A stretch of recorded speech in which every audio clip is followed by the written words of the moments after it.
Hi, my name's Wayne from In Time with Music. Date today is June 13th, 2022. It's been a while since the first installment of the Pearl FM80 FIGHTMAN drum reveal that was released in 2019 before COVID, I believe. But anyway, no need for an explanation. We'll get right into this video and pick up where we left off. But first, I'd like to explain my Bumblebee shirt here.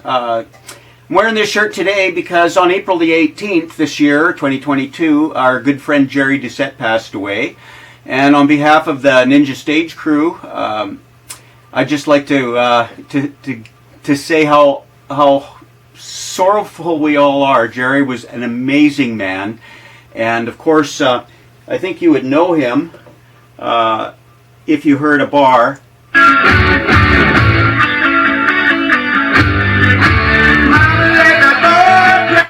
I'm afraid I can't play anymore. I'll get a copyright strike, ironically.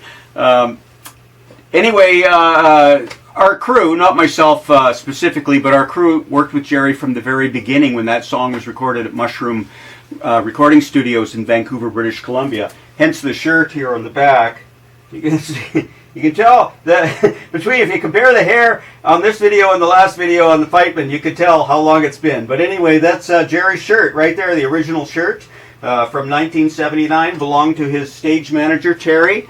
And I'm wearing that today in fond memory of our good friend Jerry Doucette.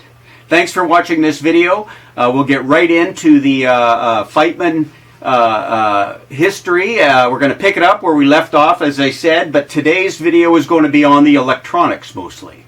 Thanks for watching. What would you do with a brain if you had one? Do? Why, if I had a brain, I could while away the hours, conferring with the flowers, consulting with the rain. I would dance and be merry. Life's a ding-a-dairy if I only had a brain. Oh, I got lots of brains. Just none of my. I got lots and lots of brains. Just none of my head. Nobody light a match! Alright, so I've moved over to a well-lit table to give you a better tour of the FIGHTMAN brain. What I'll be doing is I'll be showing you the replacement of the DIN jacks. That's the real common problem that most people have. Sometimes they buy the units with the original mini DINs, and sometimes they'll get it with a breakout box. Other times they might get it like this, where the DINs have been replaced. So I do have a wiring diagram for the DIN jacks that I'll put in the video. You'll have to pause and photograph it or something to get a copy of it, but it will be in there. And I'll show you the results of opening them up. Now this unit is the one that I'm holding this on a monopod. I apologize for the vibration of the camera. This is one of the side panels, the wood side panels that I told you about. Very heavy stock steel and press board or particle board. But if you take them off, you don't have to take them off, but if you take them off, the light, you get a lot more light, so you can work on the inside of the unit a lot more easily. You can see on this unit the DIN jacks here have been replaced with the larger DIN jacks, and I put the part number, although these are 90s, early 90s jacks, I believe, but there's just standard common jacks that are available. They're a little larger. You can see the holes here. I believe the original 6 holes were all the same size as these ones, which are about a ½ inch. This is a larger hole. I believe this is 15 millimeters. But I'll put that in the chart that'll be on the video. Now, to take you through this, we'll start here. Okay, that's your power switch, your main power switch coming from the power supply. This would be your headphone jack. So this doesn't have to come out. There's a screw on the side here that you do not have to take off for the headphone jack, unless you plan on fixing it or if it's shorted out. AC cable is just held in with a retainer.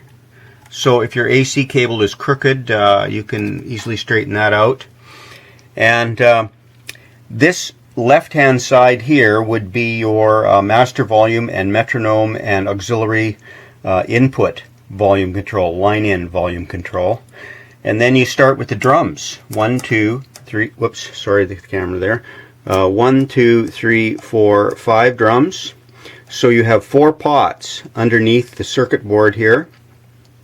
And the circuit boards are held in by the pots. The screws that hold the pots to the faceplate are the only, I believe, they're the only retainer for holding the circuit board to the chassis. So it's a lot of work, as you can see. If you wanted to take all these pots off, these pots are held on by friction. They're just basically a knurled post with these knobs pressed on, and they're very, very tight. At least I found the drums and the cymbal ones were very tight. I found that the metronome knobs, and these 4 knobs here on the right side of the panel anyway, are fairly easy to slip off. Food for thought. You could either make this a big job or just get by. So we'll go back to that. Now what's wrong with this unit is basically the volume level pots are all dirty. The rest of the pots seem fine, and there is access to them to spray your cleaner in there. There are, get a closer look on that. Each pot has a hole that's fairly accessible.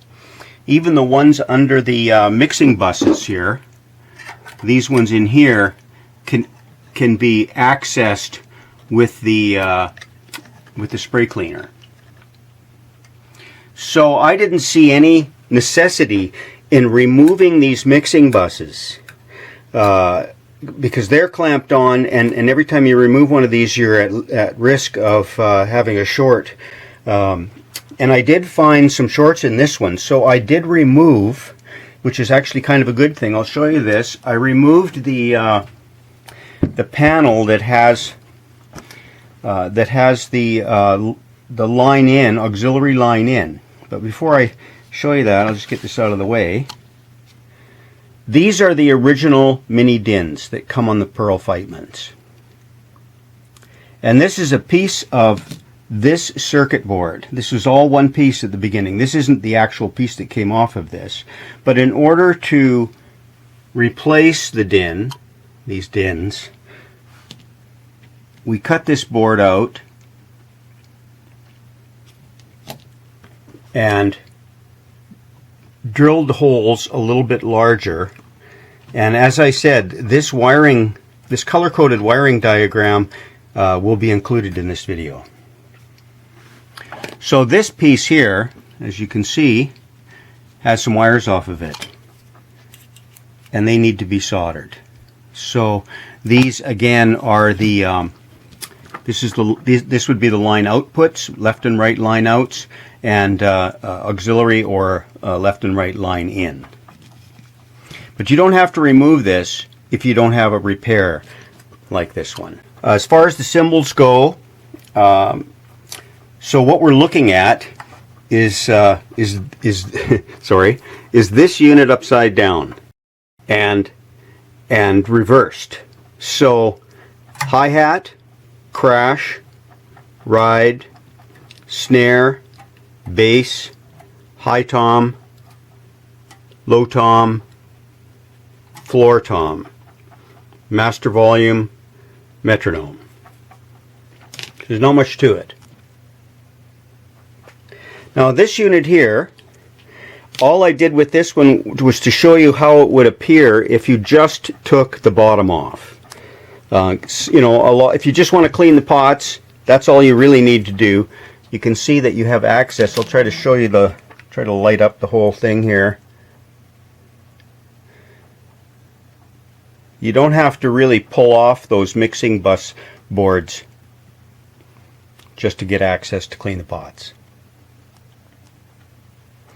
Now, what I recommend is if you open it, you photograph it before you do anything. For instance, on the unit that has some wires that are off, this zap strap was missing. So probably for a rental return, one of the repair guys took this off to get access to it, and some of the wires got broken. So I would highly recommend you take a picture of it so you don't have to try to remember, and maybe some macro shots so that you can see the color coding. Now the other thing about color coding is that this unit here was made in Japan for the North American market and 117 volts. So it's possible that there were different generations of these. I always tell this to people that buy guitar wiring schematics. Just because you have a guitar that was made in a specific year doesn't mean that the wiring diagram is exactly the same on that model for the entire year. They could have changed it. A part could have run out. They could have found a better component at some point. So wiring diagrams are only specific to the actual date that they were put out. So your FIGHTMAN unit may not have the exact same color coding as I'm going to present in the wiring diagram that we use. Anyway, there it is. You can see pretty much 360 degrees inside this unit that has the wooden sideboards off of it. And you can see how much darker this one is and how much tighter it is to work on. So it's well worth taking off those 4 screws that hold these sideboards on. As far as the knobs go, there's no set screw on these knobs, and so that's why the friction is very, very tight. I felt that if we tried to pry them off, what we do is we have a circle of rubber that goes around the knob and a fine blade that goes underneath on each side to try to lift it up, kind of like on a car battery, you know, a puller for the car battery terminal. But these are so tight that it's not worth it, and then what we're going to find underneath them is it's sealed anyway. So the only real access to cleaning those pots is this way.